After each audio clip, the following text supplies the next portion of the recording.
मुख्तार को लेने UP police की 12 गाड़ियां पहुंची हैं। ये एक और बड़ी अपडेट, यूपी पुलिस के काफिले में बख्तरबंद गाड़ियां भी मौजूद हैं। जबरदस्त सुरक्षा के बीच लेकर आया जाएगा UP mafia don Mukhtar Ansari को। यूपी पुलिस के काफिले में बख्तरबंद गाड़ियां भी मौजूद हैं। और याद कीजिए, शीर्ष अदालत ने, सुप्रीम कोर्ट ने जब अहम फैसला दिया था जिसमें हरी झंडी दे दी गई थी यूपी ट्रांसफर करने के लिए मुख्तार अंसारी को, उसमें साफ तौर पर यह कहा गया था कि अभियुक्त हो या विचाराधीन कैदी हो, जो कानून का उल्लंघन करता है वो एक जेल से दूसरी जेल में भेजे जाने का विरोध नहीं कर सकता। मुख्तार यूपी की किस जेल में रहेगा, ये प्रयागराज की एमपी एमएलए कोर्ट तय करेगी, क्योंकि हम सब जानते हैं कि नेतागिरी में भी उस्ताद है मुख्तार अंसारी। इस वक्त भी बीएसपी का मऊ से एमएलए है। मनीष यादव इस वक्त बांदा जेल से हमारे साथ मौजूद हैं। मनीष, ये बताइए जरा हमारे दर्शकों को कि आखिर अपराधी बांदा जेल के नाम से इतना डरते क्यों हैं? क्यों अपराधी अक्सर ये कहते नजर आते हैं कि बांदा जेल तो अपराधियों के लिए काला पानी की सजा की तरह है?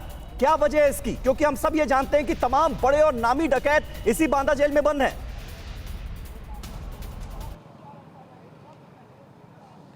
देखिए, बिल्कुल मुख्तार तो खासा तौर पर भयभीत होता है, क्योंकि पूर्वांचल जो इलाका है उसमें उसकी दबंगई चलती है। रसूख और सल्तनत वही जेल से 2005 से लगातार वो पूरे उत्तर प्रदेश में अपनी कायम करता रहा है। लेकिन बांदा बहुत अलग पड़ जाता है। आजमगढ़, मऊ जो कि उसकी बेल्ट मानी जाती है, वहाँ से बांदा की दूरी बहुत है। ऐसे में यहाँ से अपनी सल्तनत, यहाँ से अपनी बादशाहत कायम कर पाना मुख्तार के लिए बेहद असंभव है। यहाँ पर सख्ती भी रही है। जब से वो बांदा जेल शिफ्ट किया गया तब से उसका नेटवर्क टूटता सा नजर आया, और यही बात मुख्तार को खलती है। इसी के चलते वो पंजाब से बांदा जेल आना नहीं चाहता था, लेकिन मंसूबे कामयाब नहीं हुए, कोई हथकंडा उसका कामयाब नहीं हुआ, और अंततः उसे बांदा जेल के लिए सुप्रीम कोर्ट के फैसले के मुताबिक यूपी टीम रवाना हुई और आने के लिए तैयार होना पड़ रहा है। और वो जब वो रवाना होगा, यहाँ तक आते आते 16 से 17 घंटे उसे लगेंगे।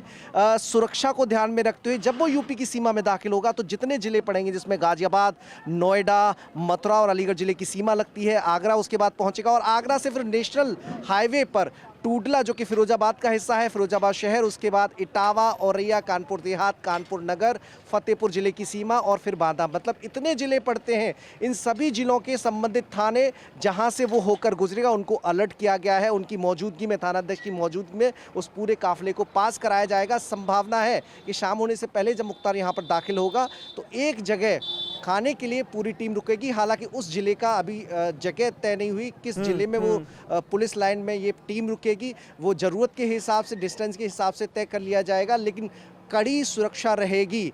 एम्बुलेंस जो गई है वहाँ पर भी डॉक्टर और एक कंपाउंडर की टीम है। अगर कोई मेडिकल इमरजेंसी होती है, जबकि पंजाब सरकार ने अनुरोध भी किया था उत्तर प्रदेश सरकार से, तो उसके अकॉर्डिंग एम्बुलेंस लेकर गए हैं। मेडिकल इमरजेंसी के हालात में उसे एम्बुलेंस में शिफ्ट किया जाएगा। तो ये पूरी तैयारी यूपी सरकार और यूपी पुलिस की है, और उसी जो प्लान हमने बताया है उसी प्लान के अकॉर्डिंग, उसी रूट के अकॉर्डिंग मनीष, और क्या गजब रस्साकशी हमने देखी यूपी की योगी सरकार और पंजाब की कैप्टन सरकार के बीच। मुख्तार अंसारी को ट्रांसफर किया जाना है, नहीं किया जाना है, इसको लेकर राजनीति का भी एक लंबा दौर हमने देखा, तमाम राजनीतिक बयानबाजियां भी हमने देखी। आखिर क्या वजह है कि मुख्तार अंसारी को यूपी आने में इतना डर लग रहा है, इतना खौफजदा है डॉन?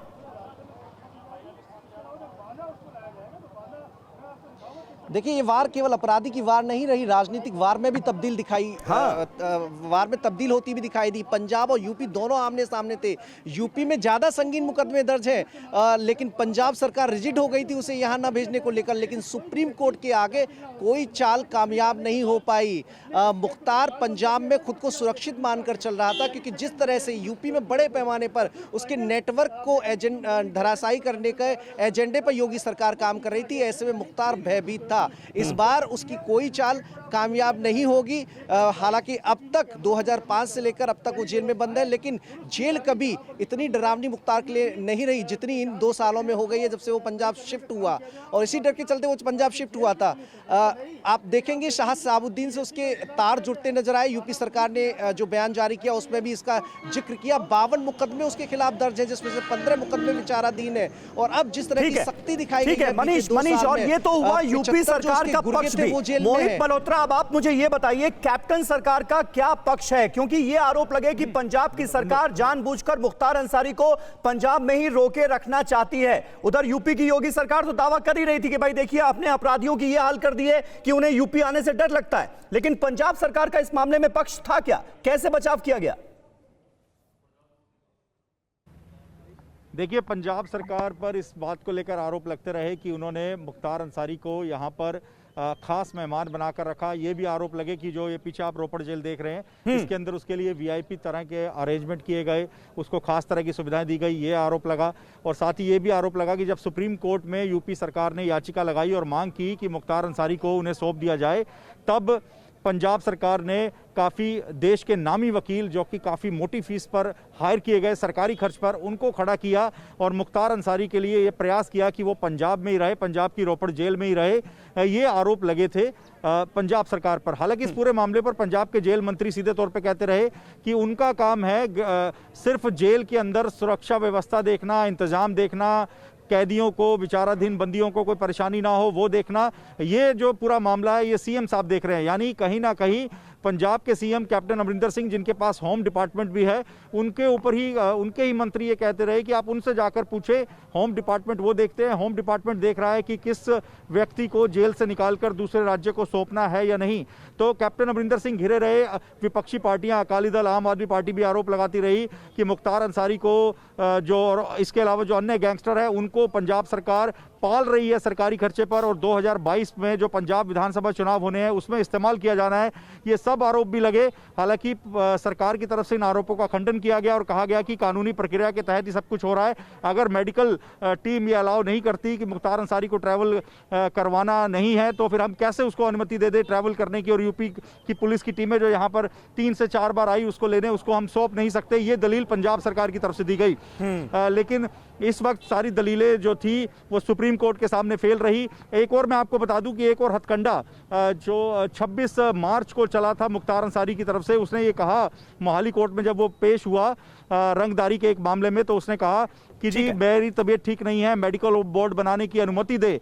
तो कहीं ना कहीं उसने सुप्रीम कोर्ट सही बात है, बचने की कोशिश तो खूब की गई मुख्तार अंसारी की तरफ से, और ये भरसक कोशिश की गई कि वो यूपी ना आ सके, उसे पंजाब की ही जेल में रखा जाए, लेकिन ये सारी कोशिशें बेकार हुई। 50 से ज्यादा मुकदमे दर्ज हैं, 35 साल का आपराधिक इतिहास है, 18 से ज्यादा तो हत्या के केस दर्ज हैं इस माफिया डॉन के खिलाफ, और अब इसे यूपी लाया जा रहा है। ये बड़ी कवरेज लगातार TV9 भारतवर्ष की जारी है। बांदा जेल से मनीष यादव, मोहित मल्होत्रा रोपड़ जेल से हमारे साथ बने हुए हैं। फिक्र आपकी, सोमवार से शुक्रवार रात 9 बजे सिर्फ TV9 भारतवर्ष पर।